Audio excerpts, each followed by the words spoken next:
preparado um pouco mais de tempo, mas vou caminhar um pouquinho mais rapidamente para deixar momentos para as perguntas, né? Então, eu começo dizendo que a história é um conhecimento em construção, porque sempre surgem novos documentos, porque sempre se pode aprofundar, interpretar melhor os documentos já existentes, e porque a realidade é muito rica e as nossas interpretações são pobres, elas podem ser duvidosas, incompletas, errôneas. Então, o que nós vamos ver hoje é um estudo de caso, a jornada de Dom Pedro I, não era primeiro ainda, era só, não era o rei, era infante ainda, o príncipe regente, de Santos a São Paulo. E é uma magia porque nós já passamos os 200 anos, estamos sempre aqui a comemorar essa data. Eu já vi que já houve uma atividade sobre isso, usando precisamente essa imagem, que também está no Museu do Ipiranga, falando da Revolução do Porto. Então, isso liga com outra tertúlia já acontecida. Vamos passar. Opa, eu caí aqui. Vamos ver o que podemos, como é que vamos voltar aqui. Pronto, a tecnologia nos domina, né? Muito bem. É, é, nós já sabemos que Dom Pedro fala que ficaria no Brasil, é o dia do fico. Ele é aclamado defensor perpétuo e considera todos os navios que entrem sem permissão como inimigos. E ele já está se decidindo a fazer a independência, mas ele precisava da adesão popular. Ele aproveitou, então, dois golpes de estados, um em Minas Gerais, outro em São Paulo, e ele vai restabelecer a ordem em Minas, porque havia um triunvirato, e um deles só assumiu tudo. Em Minas Gerais estava governando despoticamente, e em São Paulo havia uma aparência de legalidade. Então, ele faz a viagem a Minas, depois faz a viagem a São Paulo, também para sentir o pulso e se podia fazer esse gesto, essa independência, e se contaria com apoio. Este aqui que nós temos é um mapa da época, um mapa de época, e Dom Pedro veio pelo Vale do Paraíba, que é lá do Rio de Janeiro, passa por Lorena, Guaratinguetá, Taubaté, São José dos Campos, aqui pela Aldeia da Escada, passa para o Vale do Tietê e espera e pousa uma noite na Penha e manda emissários à noite para ver se estava tudo bem, se estava em ordem. E no dia seguinte, então, ele vai entrar em São Paulo com a comitiva. Na comitiva, havia quatro pessoas que nos interessam mais particularmente aqui, que são o Padre Belchior, que era o que diríamos hoje, o seu coaching. Ele ouvia muito, era a quem ele recorria como conselheiro. Francisco Canto e Melo, irmão da Marquesa de Santos, filho de um grande político em São Paulo, e morava no Ipiranga, isso é importante, e caminhava por todas essas paradas. Depois, o Gama Lobo, que era o chefe da guarda de honra, e o vice, que é o coronel Marcondes. Esses quatro presenciaram todos os fatos e deixaram relatos. E são nesses relatos em que nós vamos nos basear. Para dar uma ideia de conjunto, olha, Dom Pedro, no canto inferior esquerdo, parte de Santos, faz uma viagem por mar, no nível do mar e em saveiros, sobe a serra pela calçada do Lorena, há um exagero aqui, mas são 800 metros de desnível, Rio das Pedras, Anzalá, hoje aqui é o ABC, São Bernardo do Campo, e depois passa em Meninos, Moinhos, a colina do Ipiranga e desce a pé nesse ponto que aí está. Isso aqui só para a gente ter uma ideia de qual é o perfil que ele enfrentou nesse dia. Nós vamos ver então agora em duas dimensões. E o que, que eu fiz? Aqui é Zapla de Orígenes, que olhou para tudo isso para fazer as suas decifrações aí. São os homens que examinam os textos, como se faz uma sinopse dos três evangelhos. Então, tem um que conta de um jeito, outro de um jeito um pouco diferente e o outro de um terceiro. E isso é muito natural em relatos, o mesmo relato para pessoas diferentes. Quem fez um primeiro trabalho foi Eduardo Canabrava Barreiros. Ele tem pontos fortes e pontos fracos. A viagem para o Rio de Janeiro, e aí do Rio até São Paulo e daí a Santos. E ele volta. Então, nós vamos olhar, porque esse homem já é um bom embasamento do que aconteceu. Então, eu faço coisas desse estilo, jogo o mapa dele à esquerda e o outro, que é a proposta que eu fiz e publiquei, à direita. Então, olha só, o que ele imagina aqui, olha lá, que Dom Pedro saiu de Santos, olha lá, por terra, atravessa uma ponte, vai para uma ilha, outra ponte, o cursor aqui na esquerda está indicando, e aqui sobe a serra. Ora, mas isso é impossível, porque aqui era um grande alagado e foi feito mais tarde, 5 anos mais tarde, um grande aterrado e não existiam as pontes. Então, Dom Pedro fez esse trajeto por mar. Então, aqui eu mostro aqui à direita, ele saindo de Santos em linha verde com fundo azul, o caminho percorrido no Lagamar de Santos, depois sobe a Calçada do Lorena. O Canabrava, grande pesquisador, diz que é Calçada do Lorena, mas desenha o que é a Estrada da Maioridade. E a gente conhece pela sinuosidade, como nós vamos ver. E Dom Pedro, então, vai subir e nós vamos olhar para cada um desses trechos aqui. Se alguém precisar, depois eu disponibilizo até aí no detalhe. Então, eu sempre fui fazendo assim, né? Antônio Toledo Pisa, em 1902, falou isso, Eugênio Egas falou outra coisa, e esses aqui corrigindo algumas coisas, mas esses também não são relatos originais. Eles mesmos têm os seus erros, né? Então, vamos ao que é os chamados textos primários, que são os depoimentos contemporâneos dos fatos. Então, o padre Belchior, o coronel da Guarda de Honra Gama Lobo, o seu vice, coronel Marcondes de Melo, e o tenente Canto e Melo.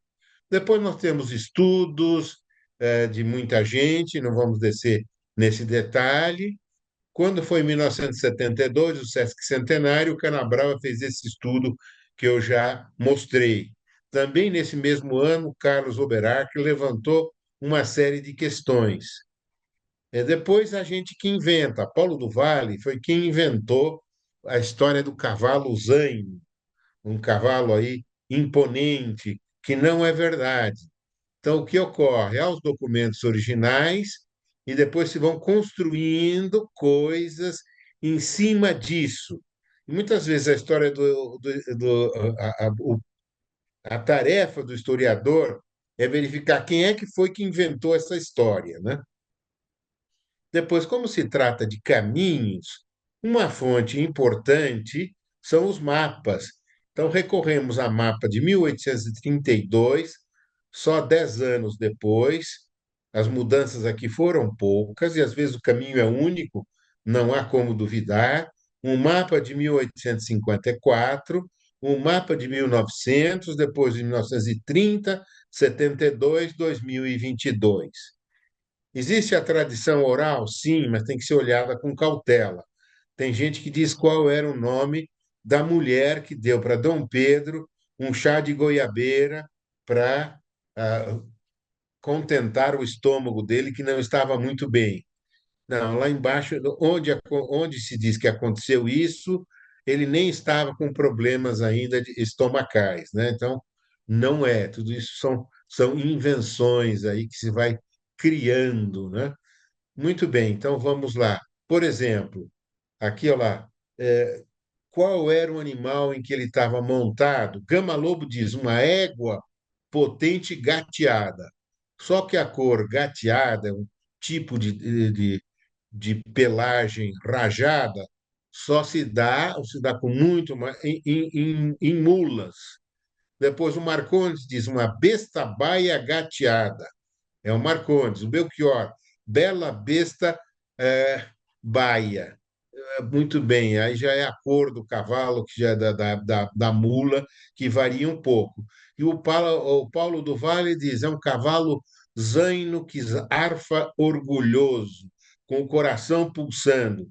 Será que ele estava lá com um estetoscópio para medir as pulsações do cavalo? Não, não estava, e escreveu muito mais tarde.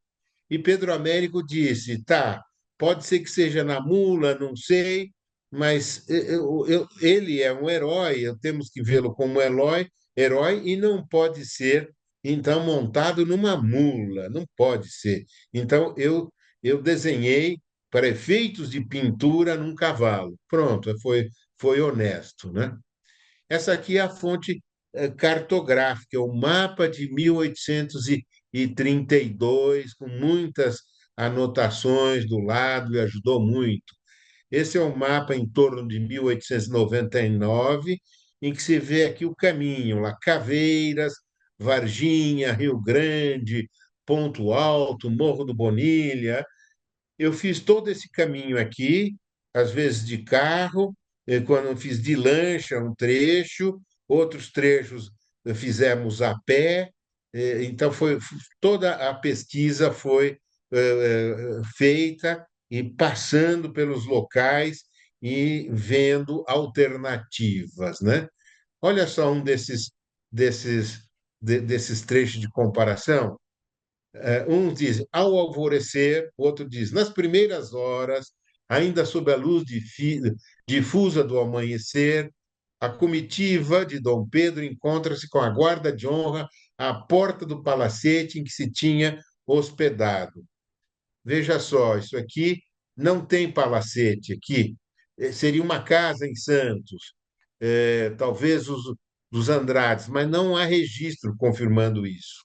Mas a guarda de honra não podia estar, porque eram 32 cavalos.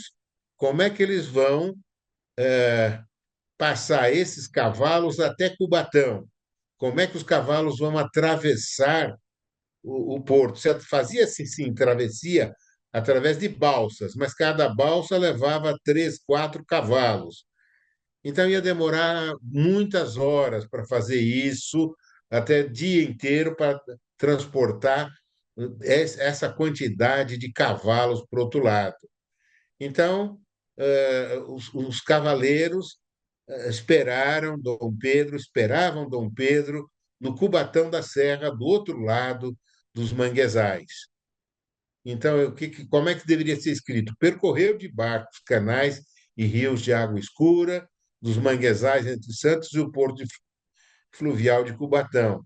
Nesse local, Dom Pedro encontrou os animais selados e a guarda de honra que acompanharia até São Paulo. Pronto, aí já vai. Alguém diz: não, a guarda de honra não existia. Não, encontrei. Há uma portaria criando a guarda de honra e dando os nomes, e esses o acompanharam, e a data é 19 de agosto de 22. Havia um outro uniforme, não esse que está no quadro, esse é um de gala, é de outro momento. Então, mas para glorificar, ele faz o que for. Dom Pedro, a gente sabe que tinha uma fardeta de viagem. Então, não era essa farda, mas era uma de viagem. Ora, ninguém viaja eh, a cavalo. Hoje pensaríamos de terno ou de fato, né?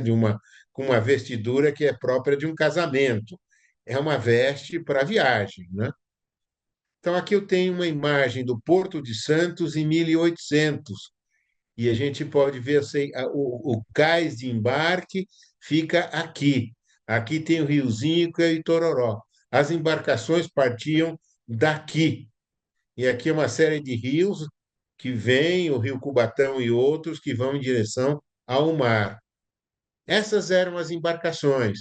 William John Burchell, né, pintou esse Porto de Santos, está aqui, está o cais. A gente subia por uma rampa de madeira com umas cordas para segurar e se entrava na embarcação, que podia então aproveitar os ventos, se ocorressem, ou então remando, né? Então, Burchell, 1826, olha, 4 anos depois. E a gente vê que é uma, duas, três, as embarcações são desse estilo. E Dom Pedro estava com 8 acompanhantes, então todos eles cabiam numa viagem só, né? E cavalos aqui, nem pensar, né? Nesse tipo de embarcação. Depois, nós vamos lá, então, o jogo dos erros aqui, ó lá, que eu já dizia. No mapa de cima, o do Canabarra faz que Dom Pedro, viesse pelo caminho da ferrovia e da atual Anchieta, que estão todos muito próximos nesse aterrado que drena o mangue e lhe dá firmeza. Aqui é a ponte do Casqueiro, que não existia na época. E aqui mais uma ponte no Rio Cubatão, que também não existia na época, até chegar o porto. Então, o trajeto de Dom Pedro é este aqui. Pronto, eu tinha o vídeo de que fizemos aí com a Polícia Florestal do Guarujá, mas não vou mostrar em benefício do tempo, né? E aqui vai. Então, a gente pode colocar a mesma rota em várias maneiras. Essa aqui é colocando num mapa de hoje, para ver se as coisas continuam. Porque muita gente dizia, não, aqui esse estuário, ele muda muito de configuração. E não é verdade, porque eu conferi com mapas de 1900 até de 2022 e está igualzinho. E também uma vista que se tem lá de cima da serra mostra tudo isso aqui e permanece praticamente idêntico e dá fundo. Então, a viagem da polícia foi feita florestal para verificar se aqui nesse trecho daria fundo para a embarcação, senão ele teria que vir aqui por um outro caminho mais comprido. E aqui chega, então, no Porto de Cubatão, que está aqui. Então, o Porto de Cubatão, hoje não existe mais o porto, né? O porto está atrás dessas casas aqui, mas fizeram uma homenagem ao barqueiro nesta posição. Eu não vou conseguir mostrar também, né, se alguém quiser me pede, as belas imagens que a Cristiane Carbone fez, pintou a partir destes slides, esses e também em imagens da época. Então, vamos continuando. Pelo menos estão aqui. Eu não vou dar o clique, senão vai passar, mas aqui está o trajeto planejado no Google Maps, num celular, e aí vai, né? Trecho por mar, trecho no rio, e aí vai. Também Hércules Florencio Hercule Florence, em 1826, pintou. Pintou aqui e a gente vê claramente que não havia ponte. Olha só, isso aqui é o pouso de Cubatão, onde as tropas vindo de São Paulo pernoitavam muitas vezes ou faziam fila para atravessar para o outro lado. E aqui nós temos a famosa fazenda que foi dos jesuítas e desapropriada aqui quando foi da expulsão deles pelo Marquês de Pombal, etc. Dom João V, não vamos entrar nisto, né? Mas pouco tempo depois, veja, já existe o aterrado, esse aqui é o Benedito Calixto, né, 5 anos depois, mas o Benedito Calixto baseia-se em várias gravuras, é feito em 1922.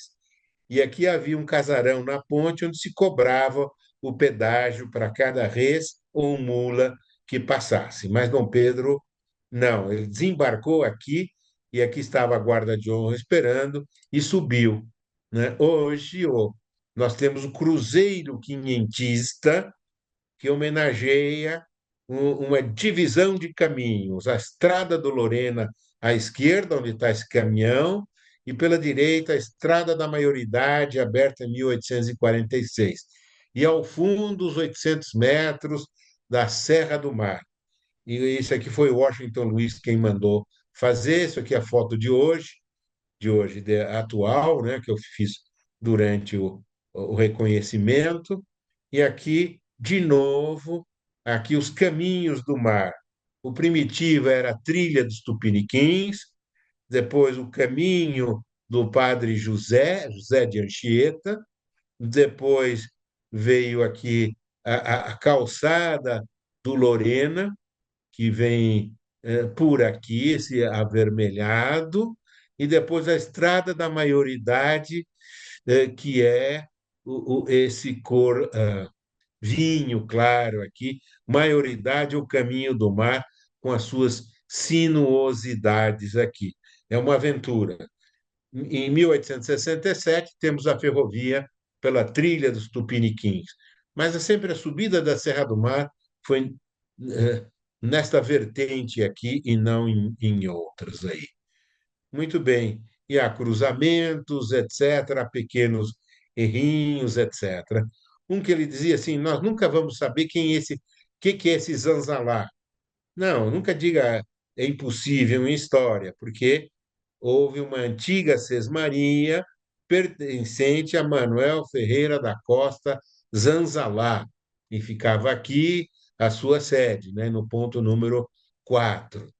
Aqui o mapa de 1832 é assim no trecho da serra e ajuda aí conferindo e está intacto até hoje, então se recuperou. Essa aqui é a calçada do Lorena, Bernardo José Maria de Lorena.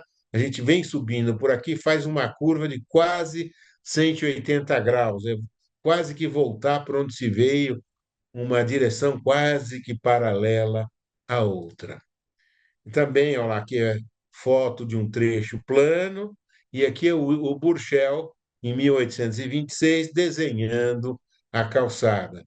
Nossa, a calçada, eu filmei ela toda, todinha com drones ainda por dentro da mata, né? Bom, aí estamos aqui subindo a serra. Aqui hoje se passa pela chaminé tem uma usina aqui de refinaria de petróleo, se sobe por aqui e ao cruzar nós temos monumentos, o padrão do Lorena, que já tem o rancho da maioridade, monumento do Pico, e aí vamos andando, né? Alguns autores ficam abismados, dizendo: puxa, esse caminho não cruza nenhum curso d'água. Que mágica! A mágica é que você olha lá de baixo e você vê essa nervura, que é o chamado interflúvio. Então é por lá que eu vou. Se define a priori. O interflúvio é um divisor de águas inclinado. Uma gota d'água que cai aqui pode cair tanto para um lado como para o outro. Portanto, nenhum rio vai cruzar, teria que subir para chegar nesse topo, né? Então, foi escolhido adrede, né? Bom, aqui está ele de novo. Aqui é só em cima de outro mapa, na escala 1 para 10.000, em maior detalhe, né? Aqui, olha só, dando mais detalhe ainda. E aqui tem um rancho queimado. E eu encontrei vestígios desse rancho aqui. É uma região praticamente plana, única que existe aqui. O Google Earth é outra ferramenta interessante, né? Que a gente consegue exagerar o relevo 3 vezes e ver, nossa, que a bestialidade que é subir essa serra, né? Mas como a gente está aqui, eu subi a pé, né? Subi a pé uma, uma hora e meia até aqui e mais uma hora até lá em cima. Em 2 horas e meia a gente consegue subir, mas a gente não estranha, porque a gente está lá, está vendo, é árvore de um lado, árvore do outro, é como uma formiguinha, ela não tem consciência da altitude que está e não tem vertigem, né? Então, as novas ferramentas, olha só o que elas permitem, né? Examinar o trajeto de diversos ângulos.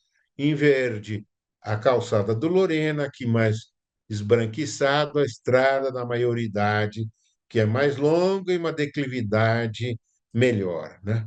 E essa é a vista que se tem lá de cima.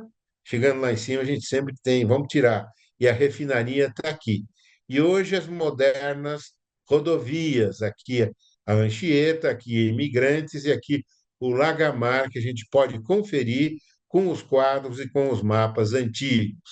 Como é que a gente confere? Por exemplo, esse aqui é o desenho de Hércules Florence, e o Toné, diretor do museu, pediu que Oscar Pereira da Silva fizesse uma cópia, ou melhor dito, um quadro inspirado nisso. E a gente pode conferir que está muito fiel. Olha só, até isto aqui que parece um ômega, aqui, essa volta do rio, que parece a letra ômega, a última do alfabeto grego, perto do chapéu do viajante. Está aqui a mula caída aqui de joelhos. Essa pessoa que está batendo na mula para que ela se levante, impiedosamente está fazendo isso.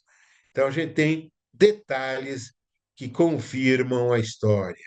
Este aqui é o padrão do Lorena, um marco histórico comemorativo. E aqui são as lápides, uma que Dom Pedro viu, não estava exatamente aqui, estava no alto da serra, que diz Omnia vincit amor subditorum. É uma homenagem à Dona Maria I, né, a mãe de Dom João VI. O amor dos súditos tudo vence, vence essa serra, né, parece impraticável, mas nós chegamos lá. Isso aqui é tirado de Virgílio, né? Amor omnia vincit. Aí aquela é o amor dos súditos. Dom Pedro passou perto de um telégrafo. Nós não vamos nos deter nisso, mas esse aqui é um telégrafo de sinais e de janelinhas, que já existia em Portugal, foi trazido ao Brasil e até hoje existe na Ilha Terceira, lá nos Açores. E alguém fez uma réplica, assim, em tamanho natural, e é um sistema muito engenhoso. Num outro trabalho, eu estudei isso aqui mais profundamente aqui. E esse telégrafo tá nos mapas, né? E eles dizem, como um telégrafo no alto do morro e nem havia eletricidade, a resposta é um telégrafo de sinais. E o seu telégrafo estava aqui em cima. Depois o vergueiro melhorou o calçamento da calçada do Lorena, vale a redundância, e por isso ganhou esse nome. Mas a Estrada do Lorena é por onde veio o Dom Pedro aqui, cruzou aqui o Rio Pequeno e o Rio Grande, ou Jurubatuba, que é o Rio Pinheiros, né? Caveiras e Varginha, esses lugares ainda permanecem. Aqui nós temos uma grande represa, é a represa Billings, homenagem ao engenheiro inglês Asa White Billings, aí, que projetou a represa. E aqui nós temos o ponto alto, ou Botujuru. É uma garganta que em tupi significa vento encanado, e eu pude comprovar que o nome é muito bem colocado, né? Num mapa atual, está aqui, ó lá, hoje nós vemos a represa, cruza uma outra estradinha e o bendito Zanzalá continua aqui. Depois, hoje, então, aqui a rodovia é a Anchieta, e a gente chega aqui, desculpa, aqui ainda não é Anchieta, é um braço dela, a Anchieta está à esquerda, logo mais vamos nos encontrar com ela aqui. Aqui vem o encontro aqui, né? O Rio Jurubatuba, o Pinheiros e a represa. E aí, fazendo as contas, aqui é uma grande escavação de terra aqui, e a pesquisa indicou que o caminho ia por aqui. Então, devagarinho, vim com carros por aqui. Tinha uma pequena saída da Anchieta. Isso aqui é um caminho de pescadores que vêm aqui pegar as suas pescas neste ponto aqui. Então, esse caminho que aqui está. É um caminho bom e mostra como é que o vergueiro trabalhou. Chama-se uma mistura de solo-cimento e está bem, então, bem transitável até os dias de hoje, que aqui está. passa por Ponto Alto e depois por São Bernardo, né? Garganta do Botujuru, São Bernardo do Campo. Aqui havia outro ponto do telégrafo no Morro do Bonilha. E em São Bernardo a gente encontra a capelinha de Nossa Senhora da Boa Viagem. E ela é de 1814. E a igreja matriz de São Bernardo está lá, foi construída lá em cima. A Cristiane Carbone também pintou para nós esse marco junto com os outros aqui. Então, o nome é muito bom, é bem dado, né? Quem está descendo passa na capelinha e Nossa Senhora lhe deseja uma boa viagem, ou se reza a ela pedindo uma boa viagem. E há outras fotos de outras épocas, e uma foto aqui do interior é muito pequena mesmo, né? Depois de São Bernardo, veio um primeiro dilema. O Canabrava diz, pela esquerda ou pela direita? E ele falou, acho que é pela esquerda. E eu tenho a certeza de que é pela esquerda, porque esse caminho aqui, eu que desenhei, esse caminho aqui, ele vai por mapas mais antigos, é de 1899, mas o de 1832 mostra claramente uma guinada para a esquerda. Então, é o caminho 78 verde. E esse aqui tem ainda o inconveniente de passar numa região alagadiça. Então, eles sempre procuravam linhas de cumeada, e aqui nós vemos, é um divisor de águas. Aqui, ó, o riachinho vai para a esquerda, o outro vai para a direita. Depois eu tenho que descer para cruzar o rio em algum momento. Então, a gente foi decidindo, né, as variantes, qual é a correta, caso a caso, e percorrendo a pé e confirmando mesmo, né, por onde era. Então, essa é uma primeira, e aqui tem uma outra, uma segunda. E a gente sabe qual é, no caso é o vermelho, que diz: cruzamos o Rio dos Meninos duas vezes. Olha, a primeira vez aqui, a segunda vez está aqui. E fomos até o bairro do Moinhos. Aqui em cima é São João Clímaco, uma comunidade aqui, habitação de menor renda, e uma igreja enorme de São João Clímaco no alto. E essa aqui é a Estrada das Lágrimas, que de fato nós vamos ver já já por que é a Estrada das Lágrimas, né? Meninos e depois Moinhos. Já estamos chegando no Ipiranga, né? Pronto, e aí está. Então, a decisão é pela esquerda ou pela direita, nós vamos tendo isso. E olha só, então, olha só, o mapa que vai dirimir a dúvida é esse. O caminho para a esquerda tem lá, e o da direita tinha só um comecinho, ele não continuava. Então, não havia outro caminho para chegar lá. E aqui, lá, cruzando duas vezes o Ribeirão do Moinho, o Moinho Velho e o Moinho Novo. Depois chega-se num lugar hoje conhecido de quem é dessa região, que é Rude Ramos, é quase uma cidade, né? Então, Rude Ramos, que foi o senador Rude Ramos, aqui, que era da região. Então, o caminho de baixo é aquele alagadiço, em amarelo, e o verdadeiro é este aqui, em vermelho, até esse ponto, isso aqui, Igreja de São João Batista. Então, Dom Pedro passou aqui, é o que nós temos, né? E aqui vem, então, dando continuidade, de 8 passa por Moinhos, Moinhos Velho, Moinho Novo, já passa no rio aqui, Ribeirão do Moinho, dos Meninos, e depois já vai subir a colina do Ipiranga. Aqui está, então, o Ipiranga. Meninos, Moinhos e Riacho do Ipiranga. Pronto. Que mais? Isso aqui já. Então, aqui já, depois eu vou dar um zoom e falar um pouco mais em detalhes disso que está aqui. Também ele não vai pela esquerda, porque esse é o caminho que vai para Vila Mariana e não pelo Ipiranga. Então, ele vem por aqui. E Dom Pedro para em Moinhos, e aqui ele faz uma primeira declaração de independência. É uma que eu podia chamar de a decisão foi aqui, e ele falou independência ou morte aqui, como se fosse no privado. E disse: chame a minha guarda de honra, porque eu vou tornar pública essa minha decisão. E aí, no meio da colina, ele volta a dar o grito, né? Então, olha só, aqui é a Igreja das Lágrimas, né? Ele diz: sou a árvore das lágrimas. Tá? Aqui, hoje a gente tem ainda um gradeado aqui para proteger melhor, mas aí está, foi na beira desse caminho. E essa figueira tem 300 anos, né? Os biólogos viram, então a figueira presenciou Dom Pedro passando por aí. O que acontecia? Temos que pensar na época, né?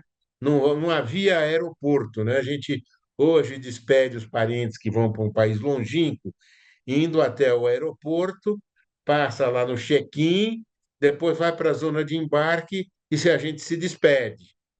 Pronto. Mas na época, quem quisesse se despedir teria, se fosse muito assim chegado, e tal, teria que descer até Santos, descer a serra e passar aí de barco eh, do Cubatão até Santos de barco, esperar que o navio embarcasse.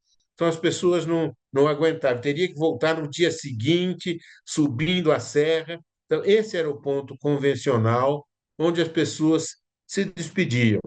Vamos pensar em José Bonifácio, saiu do Brasil com 20 anos, voltou com 60, 40 anos fora. Isso para dar, então, uma ideia da dramaticidade da despedida.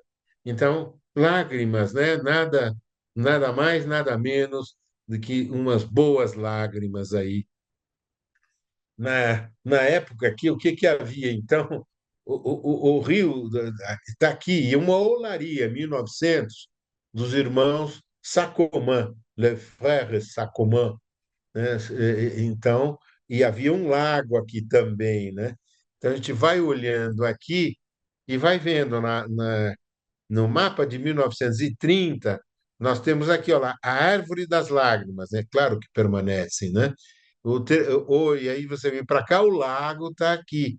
O córrego Moinho Velho, está aqui o córrego do Moinho, às margens do qual Dom Pedro parou, aqui nesse ponto, aqui embaixo, fez a primeira proclamação. E aqui hoje é o terminal de ônibus, Sacomã, em integração com o metrô. E para quem conhece, aqui nós temos a rua Bom Pastor, olha lá, T-O-R. Olha lá, o Gentil de Moura, outra rua conhecida. Rua do Lago, Capão do Rego, assim vai, né? Então, isso aqui é a estrada, é a cidade em construção através dos mapas.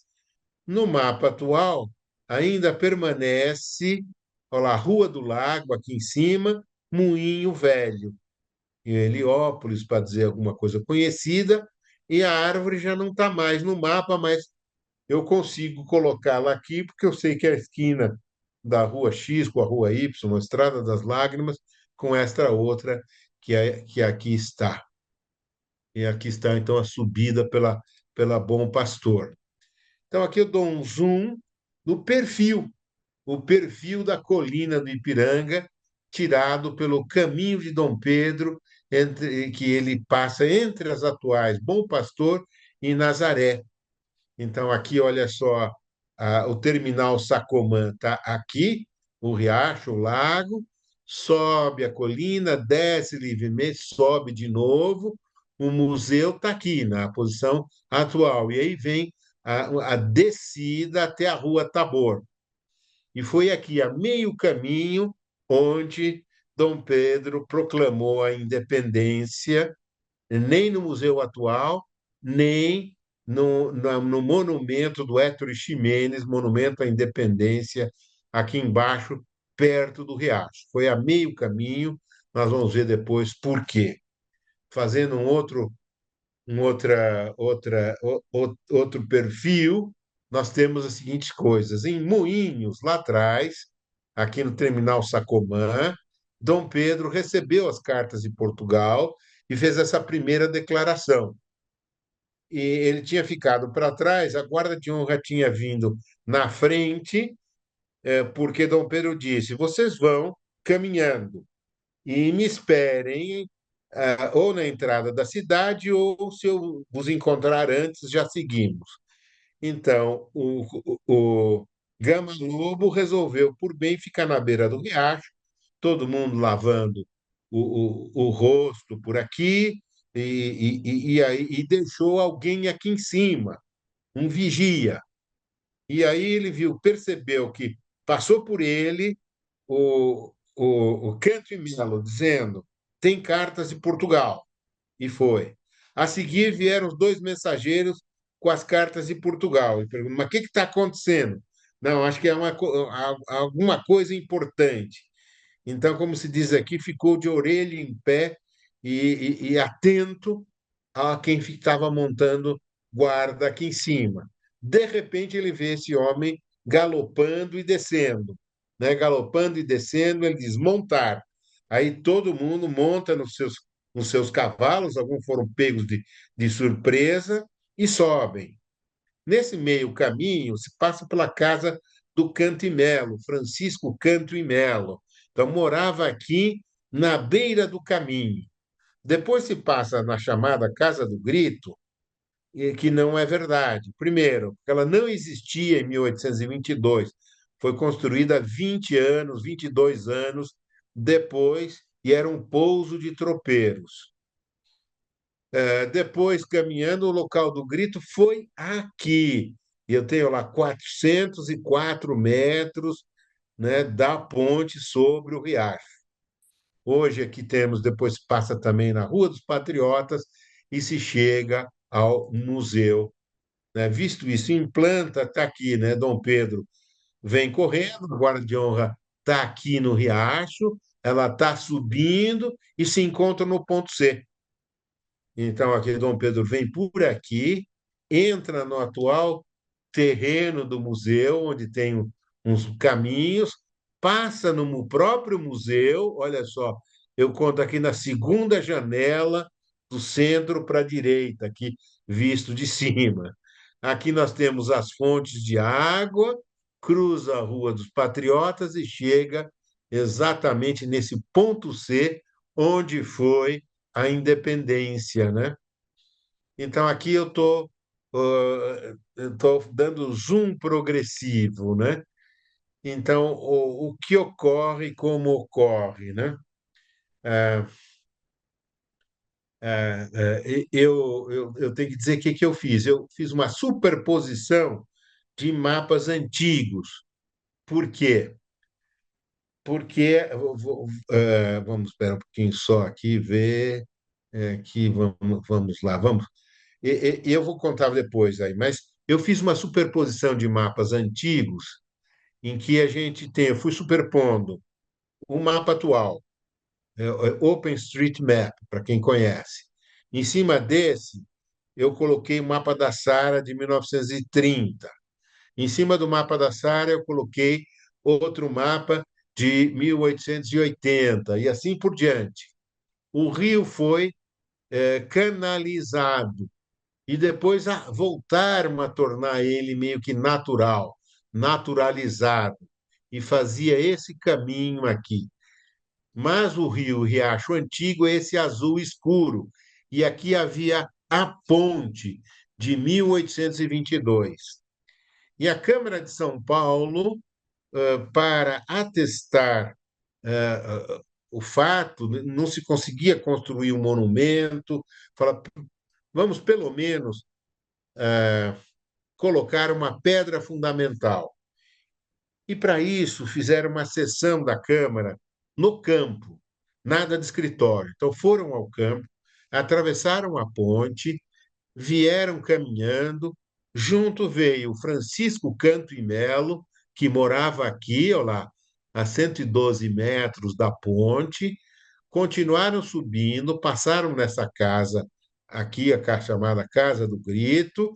Quando chegaram aqui, o Canto e Melo e mais outros que tinham presenciado a cena disseram: é aqui, foi aqui que aconteceu, e lavraram uma ata da sessão da Câmara em campo.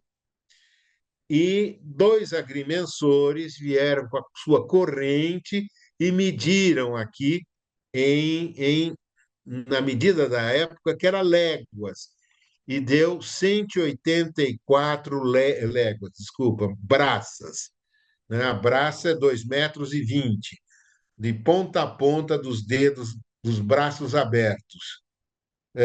Uma braça são 10 palmos. Palmo é 22 centímetros. Então, 2,20. 184 vezes 2,20 dá, então, aqui os 404,8 metros.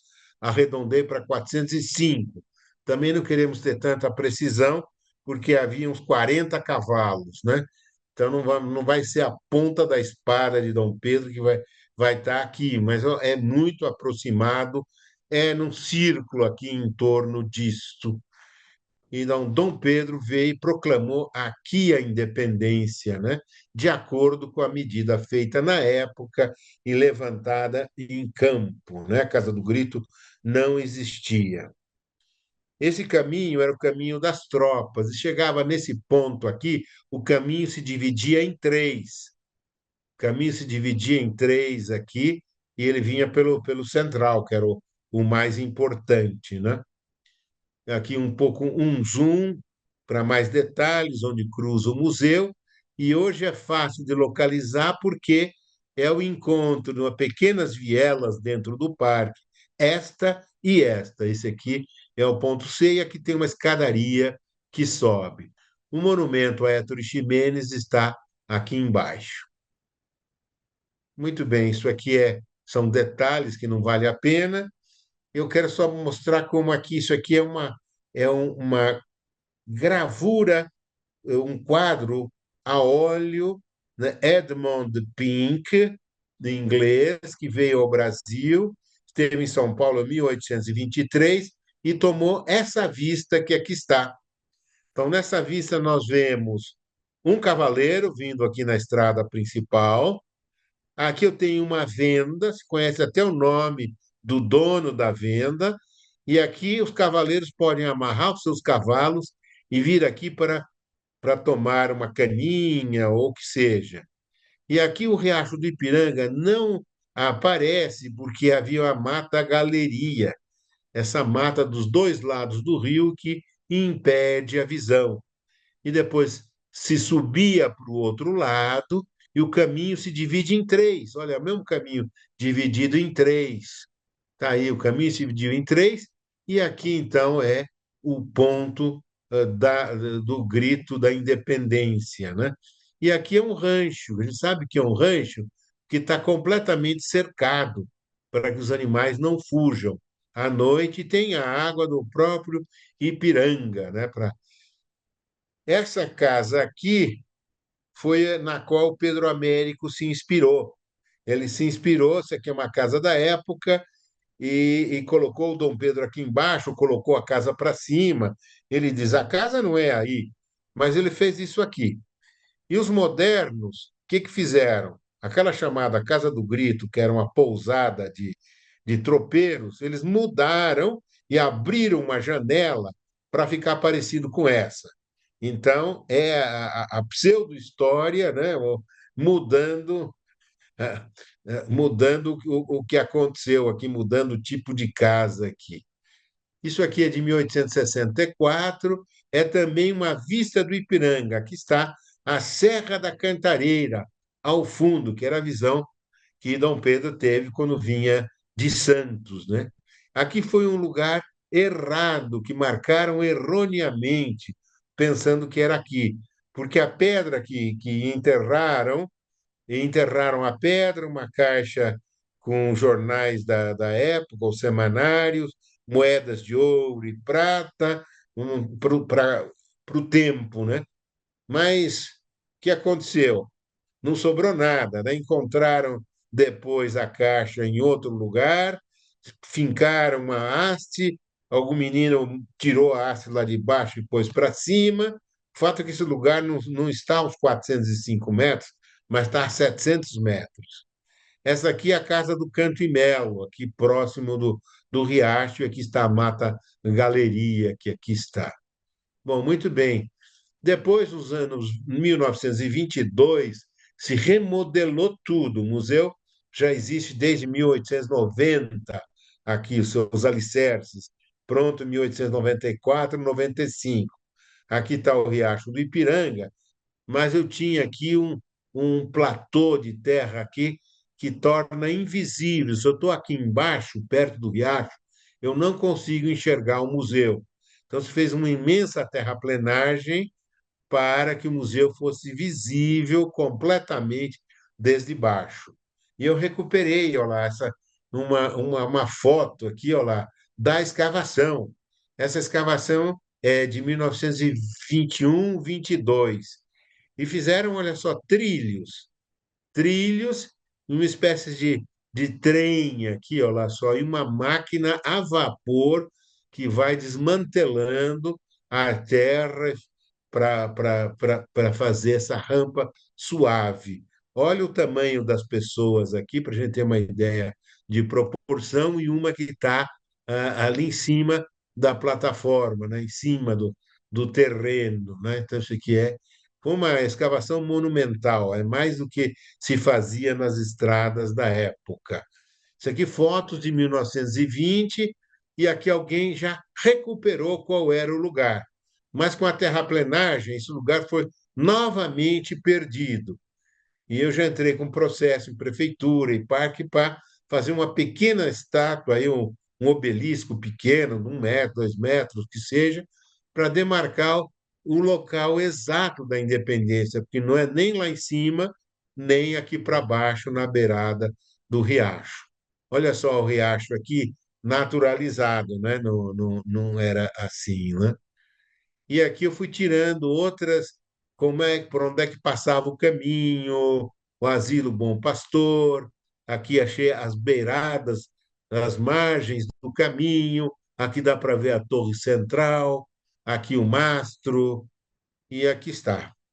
Muito bem, depois da independência, que faz Dom Pedro, ele segue para o centro de São Paulo, seguindo não por essa avenida grande aqui, que é Dom Pedro, mas pela Ouvidor Portugal, que é mais alta, evita os brejos que existem aqui.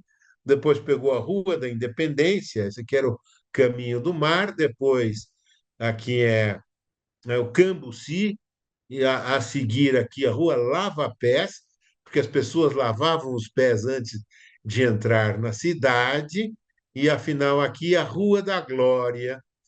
E aqui nesse encontro, na passagem aqui, diz onde é que está o Riacho do Lava Pés. Então há famosas microdenagens ou boca de lobo em que se vê e se escuta o rio correr lá embaixo, na Rua da Glória, com a Lava Pés. Né? Depois, esse aqui é o Largo do Cambuci hoje, aqui, depois ele entra então na Rua da Glória, entra por aqui, passa na Igreja dos Remédios, na Igreja de São Gonçalo, na Rua de São Gonçalo, na Rua de Santa Teresa, e aqui passa no Convento de Santa Teresa e chega no pátio do colégio, na posição R, que eu fui dando letras para cima e para baixo. Como é que a gente sabe tudo isso? Aqui porque era o caminho mesmo. E dentro da cidade, porque os relatos dizem que passou em frente da igreja e rua de São Gonçalo e rua de Santa Teresa, onde foi saudado pelo povo, etc. Então, aqui está a Igreja dos Remédios, foi depois demolida em 1943, então Dom Pedro passou aqui numa ruazinha aqui que passa aqui entre as casas, né? Aqui a Igreja de São Gonçalo na atualidade, está aqui então M Remédio, Igreja e Rua de São Gonçalo, poderia ter vindo por aqui, mas aí não estaria saudando as pessoas que estavam nesta rua e nessa rua. E se veio até aqui, passou aqui em frente ao convento das freiras de Santa Teresa, do outro lado é dos frades, né? Dos e aqui então vem a rua Roberto Simons, antigamente Boa Morte, chega no pátio do colégio, onde passou a noite, depois o dia 8 comemorações, e 9 volta correndo para Portugal. Então, após o grito, e depois de um dia de descanso, volta a galope em 5 dias, né, para encaminhar de fato a independência, porque não é só gritar, é preciso ter o apoio, é preciso ter apoio no Rio, é preciso preparar-se, etc., né? Muito bem, então aqui estamos aqui quase chegando. Eu falo só passar rapidamente os bastidores. Então tem programas de computação por trás, aqui a superposição de mapas. Olha só, o mapa de 1930 com o mapa atual e com o mapa de 1890, em que tem os três caminhos, e aí eu desenho em cima e eu posso esconder as camadas intermediárias. E aí é medir. Eu tenho aqui, estou na ponte, chamava na cabeceira ou ombreira da ponte, e medir sobre o caminho os 405 metros, 404,8, diz o ponto. É aqui, tenho as coordenadas GPS, porque isso aqui está tudo georreferenciado, e vai com GPS para campo, se necessário. Então, estão aqui, olha só, as coordenadas GPS, né? E a altitude, o terreno foi escavado aí 8,8 metros. O cavalo teria 1,20 m, então vai para 10 metros, né? Mais 1 metro de Dom Pedro, mais 1 metro da espada, 12 metros acima, né? Então está aí a história do que está por trás dos bastidores, que é a parte técnica, né? Então a parte técnica aí das cadeiras. E aqui, olha só, uma vista 45 graus, a gente pode ir descendo, né? Mas então há uma magia, né? Há uma magia, e eu posso dizer: aqui foi a independência, nesse ponto, nessa bolinha vermelha. Muito obrigado pela atenção. Acho que terminei dentro da nossa hora. Fico agora à disposição para as perguntas. Muito obrigado, professor Jorge Sintra, muito obrigado por nos trazer esta viagem no tempo e a viagem de Dom Pedro de Santos até São Paulo, no término do dia 7 de setembro de 1822, no qual ele vai receber as comunicações que vêm de Lisboa e que dá o Grito do Ipiranga. E a colocar então à consideração dos presentes, se alguém quiser fazer alguma intervenção ou colocar alguma questão ao professor Jorge Sintra. Se quer, eu completo um pouco dos 4 relatos. Então, veja só, os relatos são de pontos de vista diferentes. O Coronel Marcondes sobe a serra junto com Dom Pedro, mas a partir da serra ele passa a estar junto com o padre Belchior, né, que era o seu confidente. E ele manda que a guarda de honra passe à frente e que vai esperá-lo lá. Então, a guarda de honra espera. Então, aí o que acontece com as narrativas? O Canto e Melo estava em São Paulo, então, porque Dom Pedro tinha mandado ele para São Paulo levar uns recados. E é ele que vem e encontra Dom Pedro, né, em Moinhos, né? E não em Meninos. E os outros erram um ou outro. Aí o padre Belchior erra o riacho, mas esse primeiro riacho do primeiro grito. Por quê? Porque ele não era de São Paulo, era de Minas. Os outros eram do Vale do Paraíba. Então, o Canto e Melo ele é muito preciso nos locais geográficos. Então, o primeiro grito foi aqui, o segundo grito foi lá na descida da serra.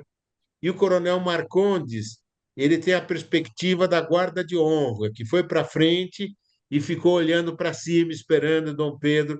Eles subiram a encosta, os outros desceram.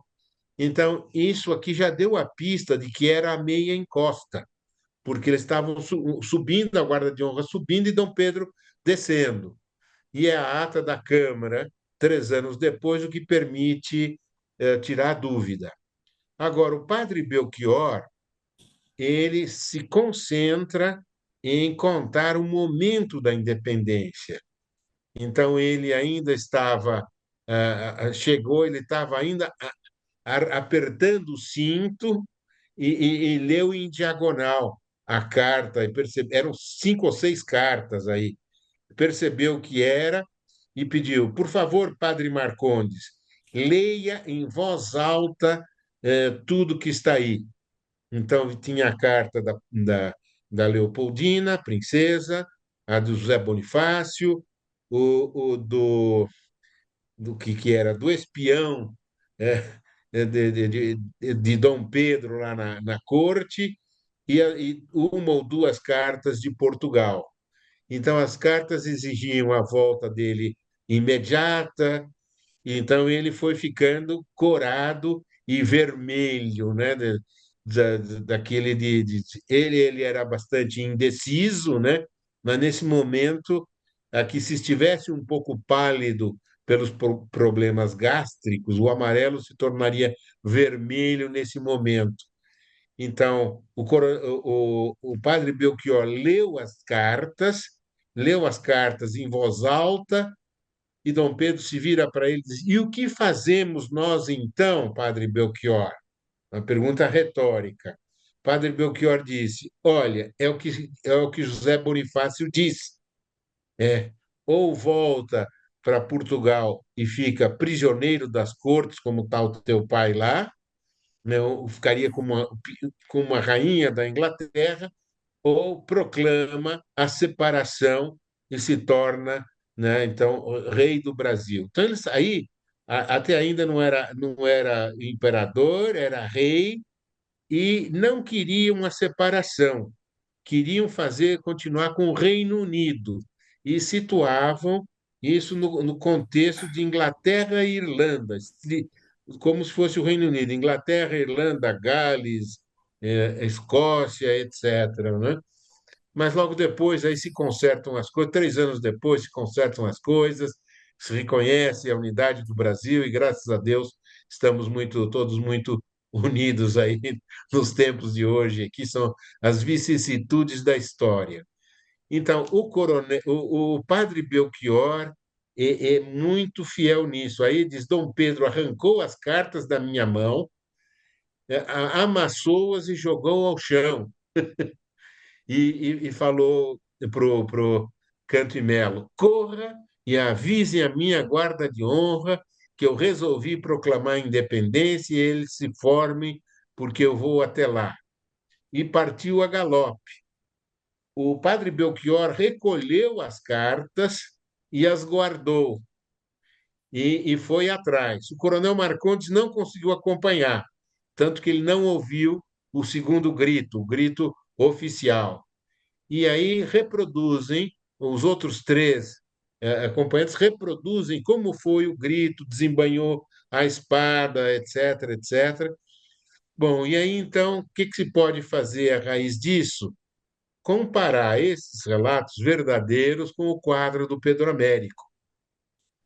Então, o Pedro Américo ele diz, a realidade inspira, mas não escraviza. Por quê? Porque a lei da estética dizem o personagem principal tem que estar no centro, tem que estar num lugar mais elevado para estar bem visível. Ele inverteu o terreno, ele diz: eu inverti o terreno para poder que Dom Pedro ficasse visível.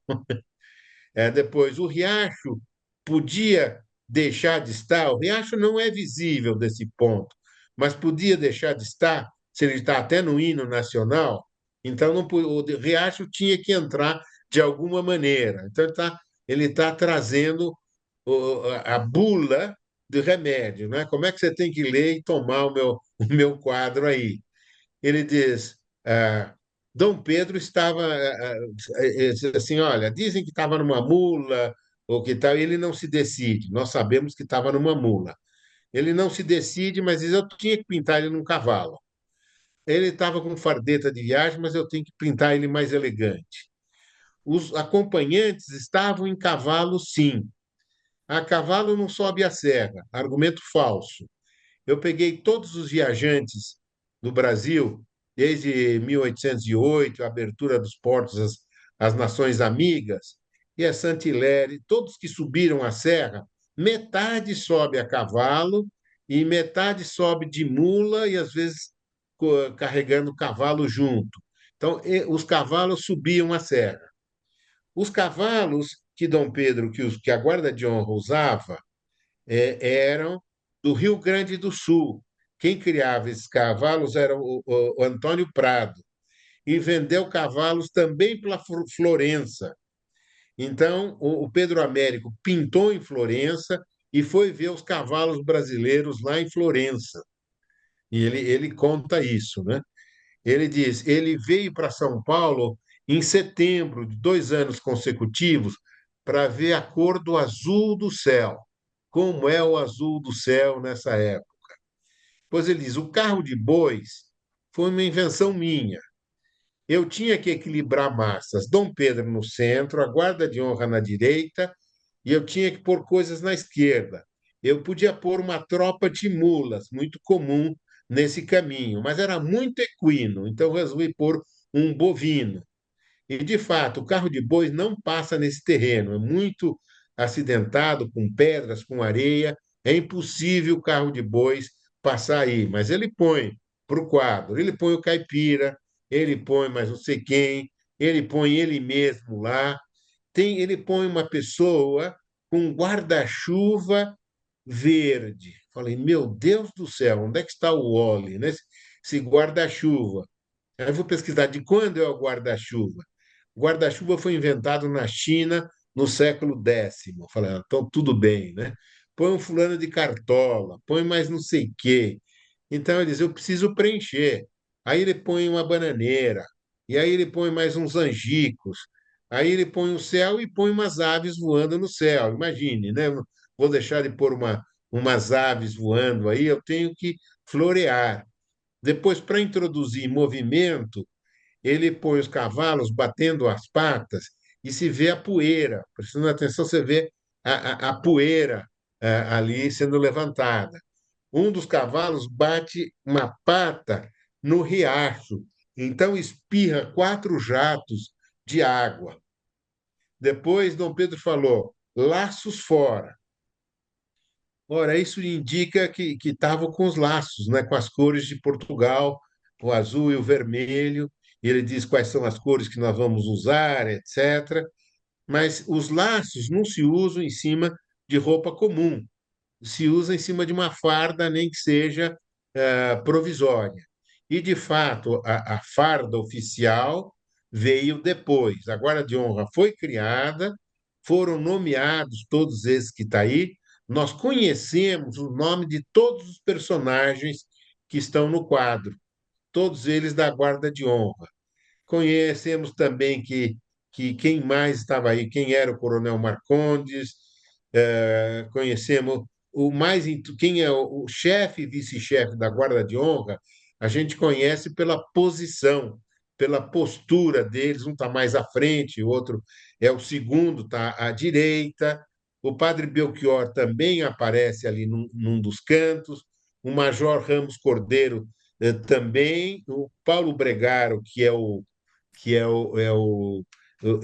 estafeta, quem trouxe as notícias do Rio, e no museu a gente conserva um papelzinho da princesa dizendo: mando o Paulo. Estava mandando o Paulo, que veio com a família de Portugal aos 11 anos, né? Então nós vamos descobrindo todos os personagens. Ele falou também com quem era o vice-governador, que é o Brigadeiro Jordão, Manuel Rodrigues Jordão, que é o fulano de maior porte, e desse homem se conserva uma foto dele, as primeiras fotos, e aí ele fez um Photoshop, se diria hoje, né? Pega o fulano, tira uns anos aí, penteia o cabelo do outro jeito e tentou a partir de uma foto, desenhar o Brigadeiro Jordão ali no quadro, né? Então você veja que tem muita história, né? Então eu já dei uma palestra só sobre os quatro os quatro relatos, coincidências, divergências e como é que a gente sana as divergências e é possível compaginar umas coisas para outras e fica um relato como acontece, né? Quatro pessoas observam o mesmo fato e cada um dá mais ênfase a um detalhe ou a outro aí. Bom, então isso aqui é um esquenta, né? Se alguém quer algo mais aí, pode perguntar que É tentarei. a questão da história, Posso perguntar? sem dúvida nenhuma, quem conta um conto acrescenta um ponto, Exato, dizemos nós. E não há duas pessoas a relatar os mesmos factos porque os olhos são diferentes e os pontos de vista são exato, diferentes. exatamente. E os relatos também são muito engraçados.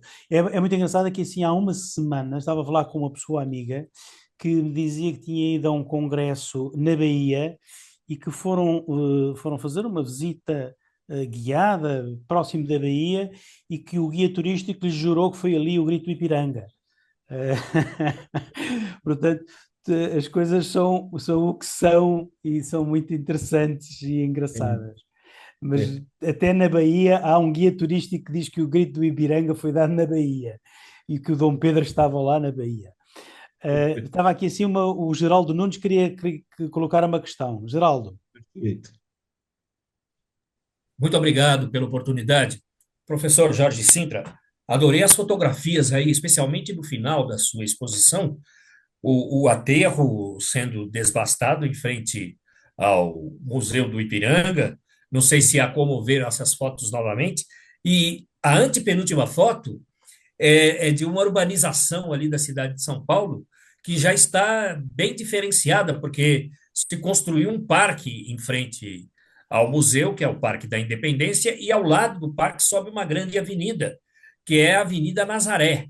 E eu não sei se há a possibilidade ainda do senhor mostrar novamente as fotos no final da exposição, a penúltima, inclusive, muito interessante, só para termos uma ilustração, porque nem todos conhecem a cidade de São Paulo, como nós conhecemos e tal.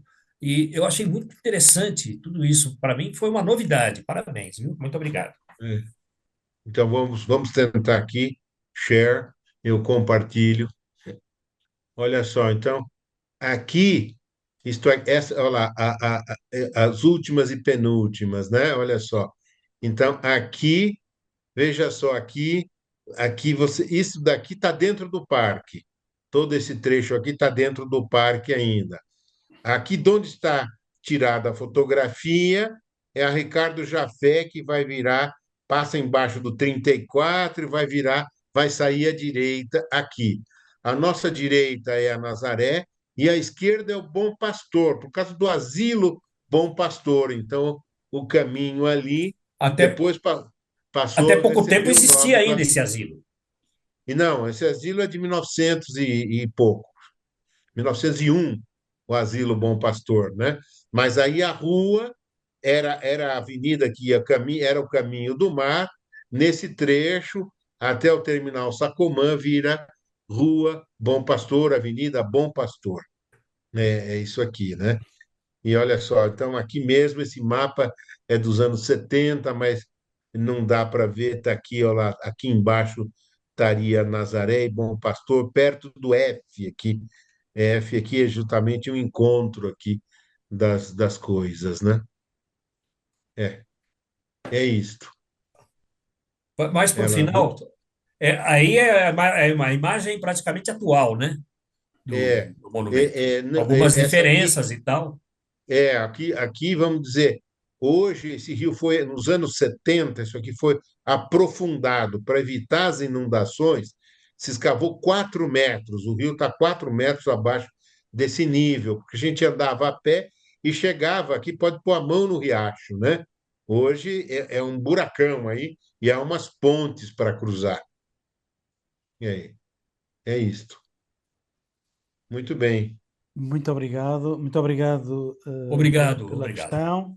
Não sei se alguém quer fazer ainda alguma questão ou colocar alguma dúvida. Uma das coisas absolutamente extraordinária, João Amaral, já passo. Uma coisa absolutamente extraordinária é realmente a forma como o professor Jorge Sintra coloca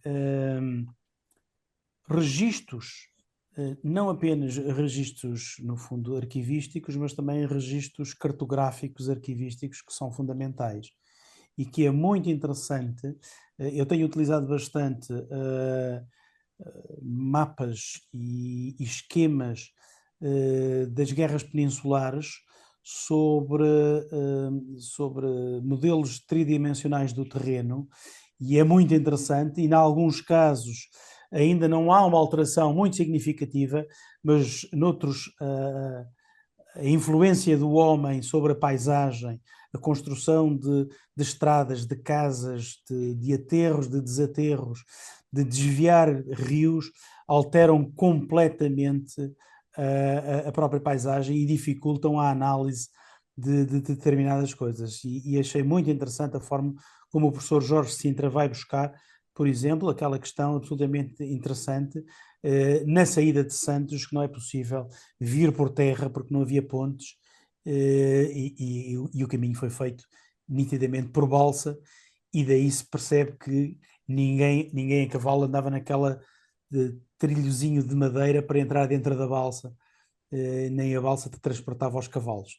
E isso é uma forma extraordinária de fazer história e de reportar exatamente os acontecimentos, retirando por vezes a ideia, muitas vezes histórica, de grandes eventos e grandes uniformes, grandes paradas e grandes coisas.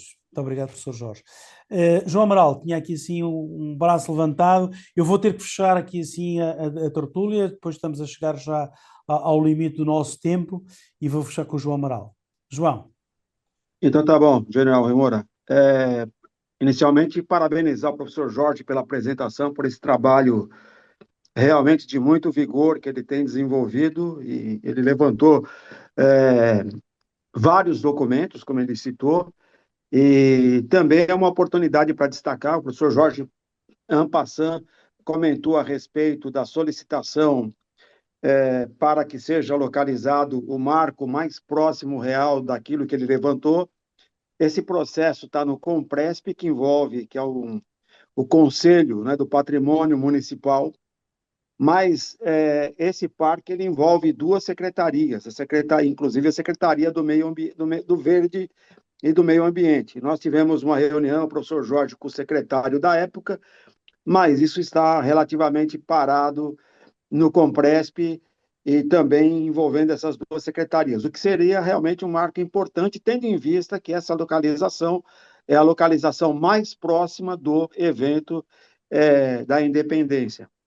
E só lembrar também que o professor Jorge estará repetindo essa conferência no próximo sábado, 6 de setembro, um dia antes da comemoração dos 203 anos da independência do Brasil, quando nós faremos uma sessão solene relativo a essa data. Então, parabenizar, só lembrar desse fato que o processo está andando, mas praticamente de maneira muito lenta, não é? Bom, e aproveitar que, não sei se o pessoal sabe, mas o nosso confrade Rui Carita está de aniversário no dia de hoje, né? Então, ele está aniversariando hoje aqui. Agradecido aí. Muitos parabéns, Rui, não sabia, isso para mim é novidade. Muitos parabéns, muitos parabéns. César. Eu vou ser breve. Você quase que falou um pouco o que eu ia dizer em termos de... O fato em si da independência tem toda essa mitificação criada, né? Então, calcado por narrativas e retificações de narrativas e aspectos quase que ficcionais que vêm do fato real lá atrás. E o curioso é que quando o Jorge faz um resgate de evidências cartográficas, arqueológicas, mas pautadas por uma narrativa registrada, e ainda as compara para que na modulação dessas narrativas se aproxime a narrativa oral, que é um recurso válido, mas que é perigoso, dos fatos geográficos e dos elementos que estão ali, ele Eu fiquei com medo que isso quebrasse um pouco o encanto da narrativa, mas eu percebi que o que acontece é justamente o contrário. Que o fato em si permanece em termos de força e representação política, e ao mesmo tempo ele que quase que atualiza a força daquele fato com a realidade geográfica do local onde ocorreu. É impossível, eu sou de São Paulo, mas moro em Santos atualmente, né? Mas passo com muita frequência no Museu Paulista ali. E eu tenho certeza que amanhã, ou quando eu voltar, eu vou para São Paulo hoje, mas quando eu voltar, passo por ali, pegar a Jafé, eu quero olhar de novo e ficar imaginando a cena, não mais como o Pedro Américo nos expõe, mas como você tão ludicamente colocou aqui. Muito obrigado, viu, Jorge? Muito obrigado. Muito obrigado, professor. Mais uma vez agradeço imenso ter partilhado connosco essa sua investigação. Está sempre convidado também para trazer novas investigações e novos dados. E vamos fazer agora um intervalo de 4 semanas. Regressaremos no final de setembro e vamos ter connosco o professor Jorge Quintanova, que nos vai trazer um tema muito interessante que marca quer a história de Portugal, quer a história do Brasil. Vai-nos trazer a vida e os tempos do Marechal Carlos Frederico Lecor, Visconde da Laguna e Grande do Império do Brasil. O professor Jorge Quintanova é professor do técnico reformado, portanto é um engenheiro já reformado e que se dedica à história e muito à história do princípio do século XIX, com um especial interesse muito grande no exército português dos finais do Antigo Regime e trabalhou muito a biografia do Marechal Lecor e dos seus irmãos. O Lecor é um homem extraordinário, tem um nome afrancesado, como verão, é descendente de franceses, mas nascido em Lisboa, apesar de algumas biografias deles dizerem que ele nasceu em Faro, não nasceu em Lisboa, mudando-se para Faro, juntou-se ao exército português ainda no século XVIII, vai fazer uma extraordinária campanha das guerras peninsulares, aliás, é o único oficial português como tenente-general que comanda uma divisão aliada com brigadas inglesas, é o único oficial não inglês que comanda uma divisão aliada já na campanha de 1814, 1813, 1814, na entrada em França, e depois em 1815 vai para o Brasil, chefiando os voluntários do Príncipe, que se tornam os voluntários reais, vai estar na campanha de Montevideo, e quando se dá a independência fica do lado de Dom Pedro e é feito Visconde de Laguna, e é uma história interessantíssima que liga, sem dúvida nenhuma, Portugal ao Brasil. Estejam connosco, muito obrigado pela vossa presença, até setembro.